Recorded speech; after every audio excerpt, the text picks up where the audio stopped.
Kitab Ibrani.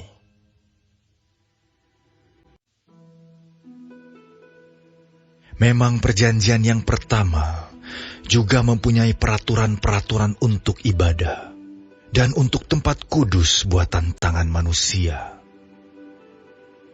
Sebab ada dipersiapkan suatu kemah, yaitu bagian yang paling depan, dan di situ terdapat kaki dian dan meja dengan roti sajian.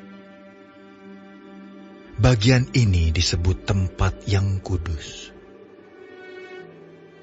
Di belakang tirai yang kedua, terdapat suatu kemah lagi, yang disebut tempat yang maha kudus. Di situ terdapat mezbah pembakaran ukupan dari emas, dan tabut perjanjian, yang seluruhnya disalut dengan emas.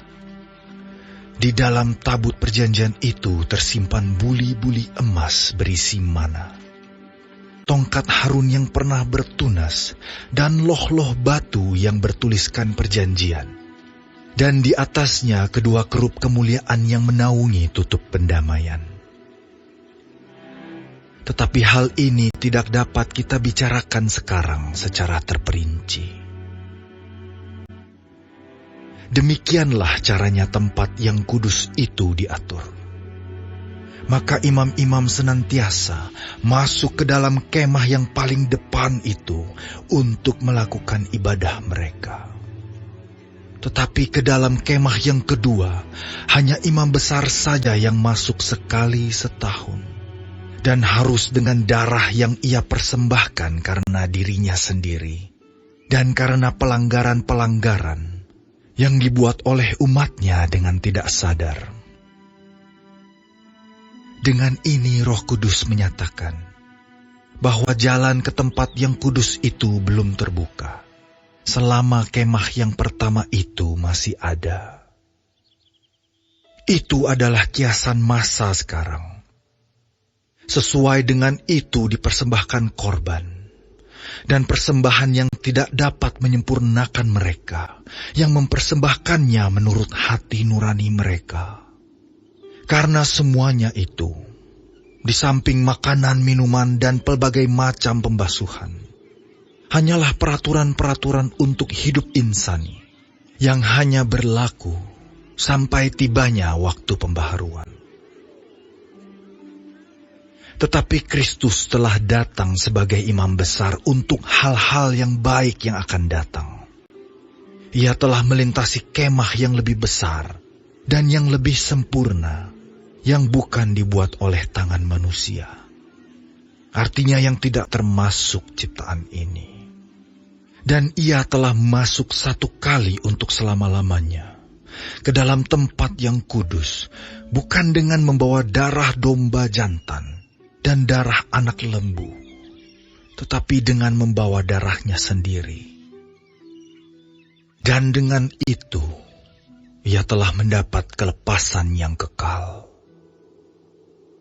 Sebab, jika darah domba jantan, dan darah lembu jantan, dan percikan abu lembu muda, menguduskan mereka yang najis, sehingga mereka disucikan secara lahiriah, betapa lebihnya darah Kristus, yang oleh Roh yang kekal telah mempersembahkan dirinya sendiri kepada Allah sebagai persembahan yang tak bercacat, akan menyucikan hati nurani kita dari perbuatan-perbuatan yang sia-sia, supaya kita dapat beribadah kepada Allah yang hidup.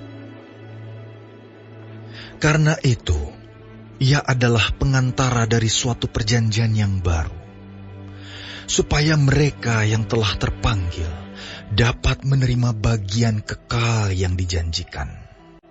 Sebab ia telah mati untuk menebus pelanggaran-pelanggaran yang telah dilakukan selama perjanjian yang pertama. Sebab di mana ada wasiat, di situ harus diberitahukan tentang kematian pembuat wasiat itu.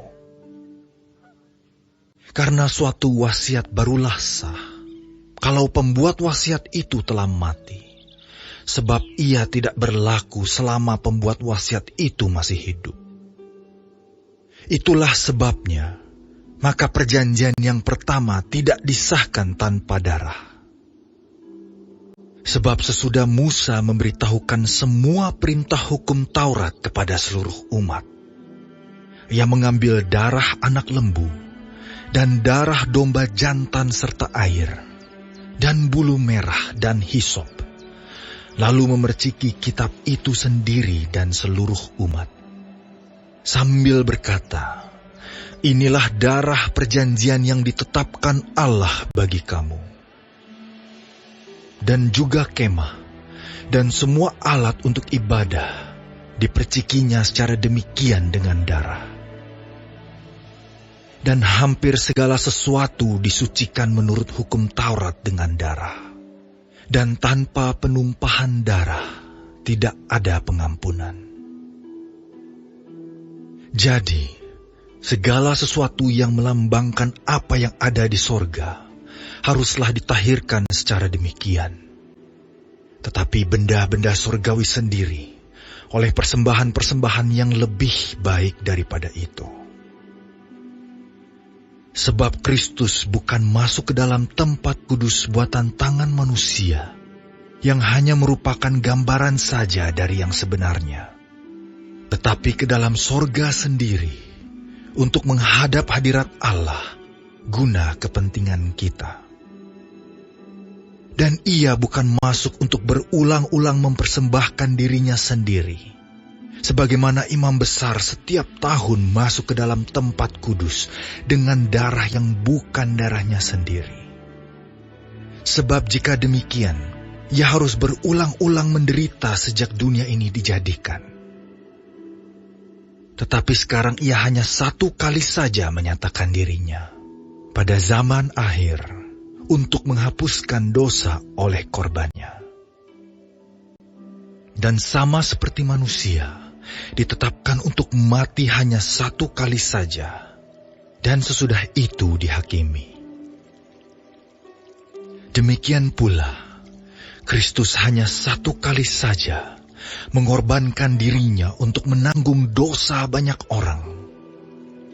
Sesudah itu ia akan menyatakan dirinya sekali lagi, tanpa menanggung dosa, untuk menganugerahkan keselamatan kepada mereka yang menantikan Dia.